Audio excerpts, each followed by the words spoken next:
कसे आहात तुम्ही सर्व? नक्कीच मजेत असा मी सुद्धा खूप मजेत आहे. मी स्नेहल तुम्हा सर्वांचं आपल्या चॅनलमध्ये अगदी मनापासून स्वागत करते. तर आता आम्ही चाललो आहे लग्नाला आणि प्रिशूला छान रेडी केलेला आहे. आज मी तुमच्यासोबत मुलांसाठी हेल्दी असणारी पीनट आल्मंड बटरची रेसिपीसुद्धा शेअर करणार आहे. सो व्हिडिओला कनेक्ट राहा. प्रिशूला मस्त ड्रेस घालून दिला. कोणता ड्रेस घालायचा ना हा प्रश्नच असतो, जसा माझा साडीचा प्रश्न होता, पण मी साडी तरी डिसाईड केलेली आहे. आता पटापट रेडी होते. खूप साधी वाटते ती. सो आता पटापट रेडी होते. तुमच्यासोबत रेडी व्हायचा असा विचार केला मी आज, पण बघूया कसं काय होतं आहे तर. आणि मग बाकी काय होतं आहे ते तुमच्यासोबत शेअर करते. टिशू सर्वात आधी लिप बाम.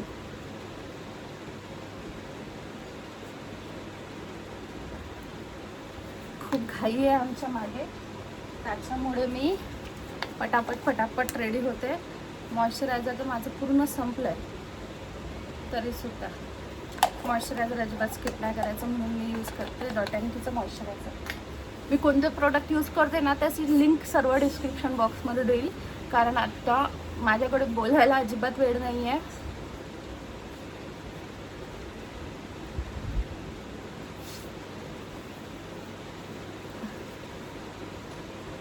उन्हाळ्याचे दिवस आहे, सो सनस्क्रीन अजिबात स्किप नाही करायचं.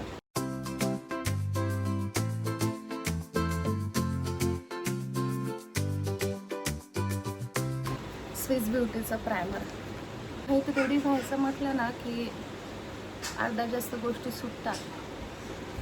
मला खरं तर फेशियल हेअर्ससुद्धा रिमूव्ह करायचे होते, पण नाही झालं. अप्पर लिप्सला खूपच जास्त हेअर्स दिसत आहे आता सध्या, कारण मी जवळपास 2 महिने झाले, 2-3 महिने केलेच नाही. फाउंडेशन स्विस ब्युटी आणि लॉरियल एक ड्रॉपच घेते, पण मला जास्त व्हाईट नाही करायचं.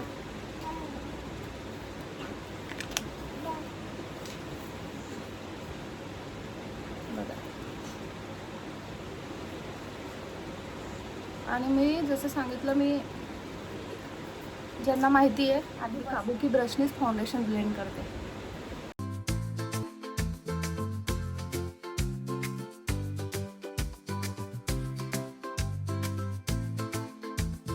बघा, मी फाउंडेशन लावून घेतलंय, एवढं शिल्लक आहे.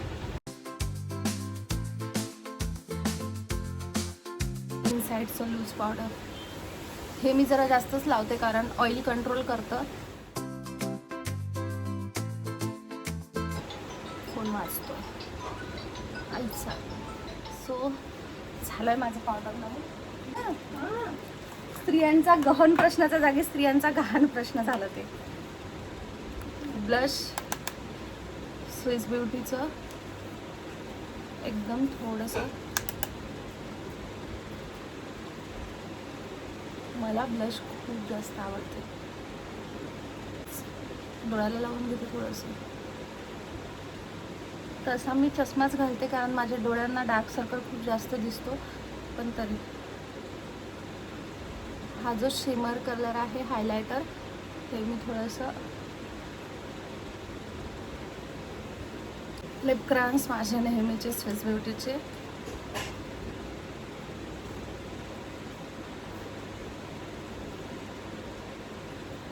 मी लिक्विड लिपस्टिकने कवर करणार आहे आज, कारण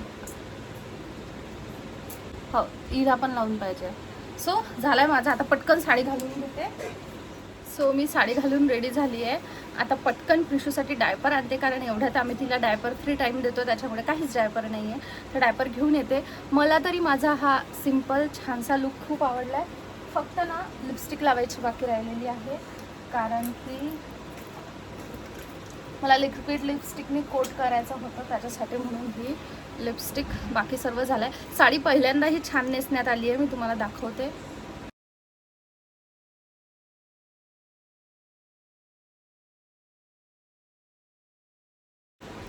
so this is my overall look. Sari खूप छान नेसण्यात आली आहे आज फॉर द फर्स्ट टाईम. आणि बाकी माझं ओव्हरऑल लुक असं आहे.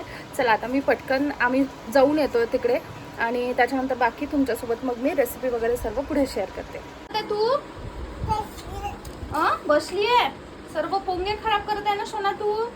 सो आता झालेली आहे संध्याकाळ आणि लग्नावरून आलो आम्ही. खूप डेंजर ऊन होतं, खूप डेंजर. मी गॉगल लावलेलं होतं तरीसुद्धा माझ्या डोळ्याला एवढ्या धावा लागल्या. त्याच्यानंतर मला मायग्रेनचा जो भयानक त्रास व्हायला लागला ना, मी झोपली, छान झोप घेतली. झोपेतून उठल्यावर माझं असं होत होतं की आज मी व्हिडिओ कंटिन्यू नाही करत, उद्याला करते. पण म्हटलं चला जाऊ द्या. ऑलरेडी माझा 4 मिनिटाचा व्हिडिओ झालेला आहे गेट रेडी विथ मीमुळे. तर मी म्हटलं जाऊ द्या, आज रेसिपी शेअर करूनच देते. कारण उद्या मग आणखी दुसरं काही कंटेंट असेल किंवा दुसरं काही असेल तर मग आणखी राहून जाईल. त्याच्यामुळे मी तुमच्यासोबत आता शेअर करते. इडलीचा कुकर लावलेला आहे. दुपारी मग आम्ही फक्त श्रेयाला टिफिनला इडली दिली. सकाळी काही खाल्लं नाही. तिकडे लग्नाला गेलो, तिकडे पण सर्व रिलेटिव्ह होते. मग तिकडे पण जेवायला वेळ झाला.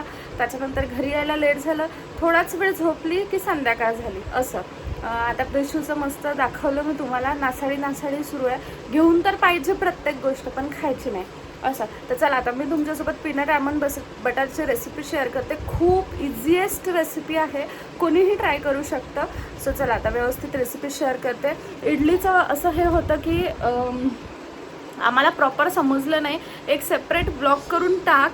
माझं काय होतं, मी व्हर्टिकलसुद्धा व्हिडिओ शूट करते आणि हॉरिझॉन्टलसुद्धा करते. त्याच्यामुळे मग ते व्यवस्थित शूटमध्ये आलेलं नाही आहे. आणि त्यात प्रिशू खूप रडत होती, त्याच्यामुळे आईने ते काढून घेतलं. तर मग मी शेअर नाही करू शकली. पण तरी डिटेल रेसिपी मी लवकरच तुमच्यासोबत शेअर करते. कारण एक्झॅक्ट तांदूळाचं मेजरमेंट किती होतं ते आईनं तिच्या अंदाजाने घेतलं, म्हणून तो हे झाला की मी एक्झॅक्ट नाही सांगू शकले.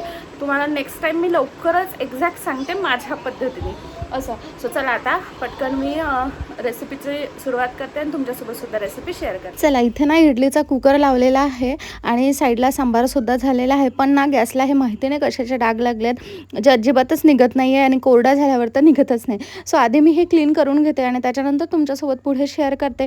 इडलीचा कुकर गार झाल्यानंतर म्हटलं आधी इडल्या काढते, कारण मला नवीन इडल्यासुद्धा लावायच्या आहेत. बघताय तुम्ही खूप छान पांढरा शुभ्र झालेला आहे आणि अगदी व्यवस्थित झालं. चला रेसिपीला सुरुवात करूया. त्यासाठी मी शेंगदाणे घेतलेले आहेत आणि बदाम घेतले. प्रमाण तुम्ही तुमच्या आवडीनुसार कमी जास्त करू शकता. मंद आचेवर मी हे बदाम आणि शेंगदाणे छान भाजून घेणार. पांढरे शेंगदाणे घेतले तरीही सुद्धा चालेल. मंद आचेवरच भाजायचं, कारण करपल्यानंतर ना ते अजिबातच चांगले लागत नाही. सो हे भाजून घेतलं मी. हे गार होईपर्यंत म्हटलं नवीन इडलीचा कुकर लावून देते. त्यासाठी मिश्रण हलवून घेते आणि त्यानंतर ते पात्रामध्ये भरायला घेते. मी या आधीच इडलीचे 2 कुकर लावलेले आहे, त्याच्यामुळे पात्राला इडलीचं चिकटलेलं दिसत असेल तुम्हाला, सो प्लीज त्याला इग्नोर करा. आमच्याकडे तरी सकाळ आणि संध्याकाळ पोटभर इडली डोसा असं काही केलं ना की तेच असतं. तुमच्याकडे कसं असतं ते मला नक्की सांगा. पटापट मिश्रण सर्व टाकून घेतलं. मी अगदी फुल असं मिश्रण भरत नाही, त्याने इडल्या ना खूप मोठ्या होतात आणि मला अगदी मोठ्या साईजच्या आवडत नाही. आता इडली पात्र ठेवताना ना एक गोष्ट लक्षात ठेवायची की हे जे छिद्र आहेत ना ते खालच्या पात्राच्या इडलीवर आलं पाहिजे, जेणेकरून एकही इडली खराब होत नाही आणि अगदी मुळापर्यंत त्या व्यवस्थित होतात. मंद आचेवर 15 मिनिट मी याला होऊ देते. त्यानंतर बाकी आपल्या रेसिपीची तयारी करते. इकडे शेंगदाणे आणि बदामसुद्धा थंड झालेले आहे. तुम्हाला काढायचे असेल तर तुम्ही साल काढू शकता, नाही काढलं तरीसुद्धा चालेल. मी एवढा गूळ घेतलेला आहे ज्याचा वापर मी तुम्हाला पुढे सांगते. मी तरी ना थोडेसे शेंगदाण्याचे साल काढून घेतले, कारण छान भाजल्या गेलेले होते, सो ते ऑटोमॅटिकच निघत होते, म्हणून मग मी काढून घेतलेले आहे. त्यानंतर आता याला मिक्सरला बारीक करायला घ्यायचं. मी एकसोबतच पूर्ण शेंगदाणे आणि बदाम टाकत आहे. लहान मिक्सरच्या भांड्यामध्ये माझं हे व्यवस्थित बसलेले आहेत सर्व आणि मिक्सरला बारीक करून घेते. आता आधी ना शेंगदाण्याच्या कुटासारखंच हे बारीक होतं, म्हणजे पावडर फॉर्ममध्ये, पण आपल्याला सारखं 2-3 वेळा मिक्सरला हे बारीक करावं लागतं. मध्ये हे जे मिश्रण साईडला लागतं ना ते मी चमच्याने सेंटरला करून घेत आहे, त्याने व्यवस्थित होतं. पहिलं तर बघू शकता तुम्ही थोडं घट्ट व्हायला लागलेलं आहे हे, आणि अगदी थोड्या वेळातच ना शेंगदाण्याला पाणी सुटायला लागतं, म्हणजे आपल्याला रेसिपी ज्या कन्सिस्टन्सीची पाहिजे आहे ना अगदी तसंच होते. सारखं फिरवून ना थोडं त्याला लिक्विडी करायचं आणि थोडं जास्त लिक्विड झाल्यानंतर ना मी याच्यामध्ये गूळ टाकून घेते. आता तुम्हाला पाहिजे असेल तर तुम्ही याच्यापेक्षा जास्त लिक्विडी करू शकता, पण ह्याच्यामध्ये ना पाण्याचा वगैरे अजिबातच वापर करायचा नाही.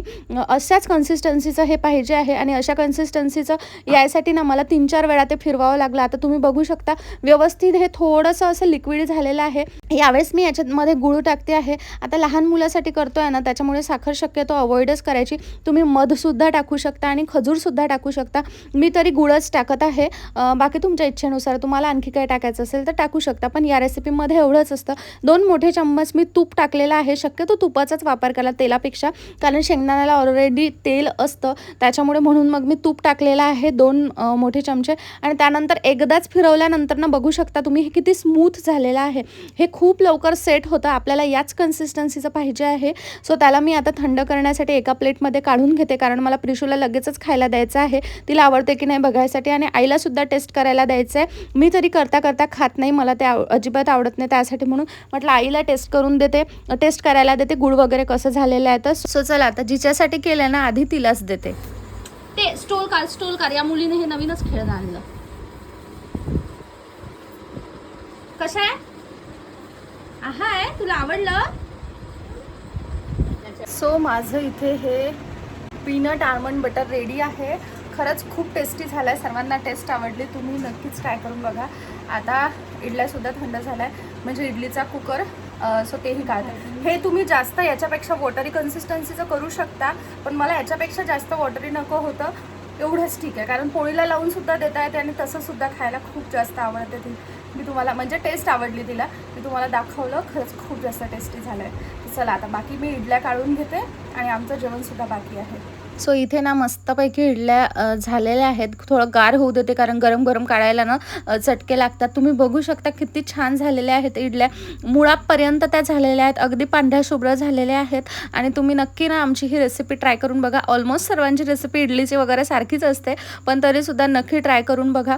मिश्रण छान एकजीव झालं ना की या इडल्या अशाच होतात. आता मी पटापट पूर्ण काढून घेते. बघा फायनली पूर्ण इडल्या काढून झालेल्या आहेत. आधी जेवण करायचं आम्हाला, त्याआधी म्हटलं तुम्हाला दाखवून देते. बघा सर्व इडल्या एकसारख्या झालेल्या आहेत, पांढऱ्या शुभ्र झाल्या, आतपर्यंत व्यवस्थित झाल्यात. आणि खरं सांगू का टेस्टला सुद्धा खूप छान झालेल्या आहेत. हे होत आहे तोपर्यंत सांबारसुद्धा म्हटलं गरम करून घेते, कारण गरम गरम सांबारसोबतच छान लागते. मस्तपैकी इथे सांबारसुद्धा रेडी आहे. तुम्हाला सांबारची रेसिपी पाहिजे असेल ना ते सुद्धा मला सांगा, मी एखाद वेळेस तेही शेअर करेल. आणि इथे मस्तपैकी आमचा इडली सांबार तयार आहे. चला आता आम्ही सर्व जेवण करून घेतो आणि त्याच्यानंतर मग मी तुमच्यासोबत पुढे बोलते. माझी रेसिपी रेडी आहे. तुम्ही ना ही रेसिपी नक्कीच ट्राय करून बघा. मुलांना खूप जास्त आवडते, मुलं आवडीने खातात. प्रिशूला सुद्धा खूप जास्त आवडलेला आहे. सो तुम्ही ही रेसिपी नक्कीच ट्राय करून बघा. आणि ही रेसिपी कशी वाटली ना ते माझ्यासोबत सुद्धा शेअर करा. खूप इझी रेसिपी आहे. तुम्ही गुळाच्या जागी खजूर सुद्धा टाकू शकता, मधसुद्धा टाकू शकता, पण मी गुळच प्रेफर केला आहे, सो मी गुळच टाकलेला आहे, असं आहे. सो चला आता मी या व्हिडिओला इथेच एंड करते. तुम्हाला हा व्हिडिओ कसा वाटला मला कमेंट सेक्शनमध्ये नक्की सांगा. भेटूया नेक्स्ट व्हिडिओमध्ये. तोपर्यंत bye bye, take care and thanks for watching my video.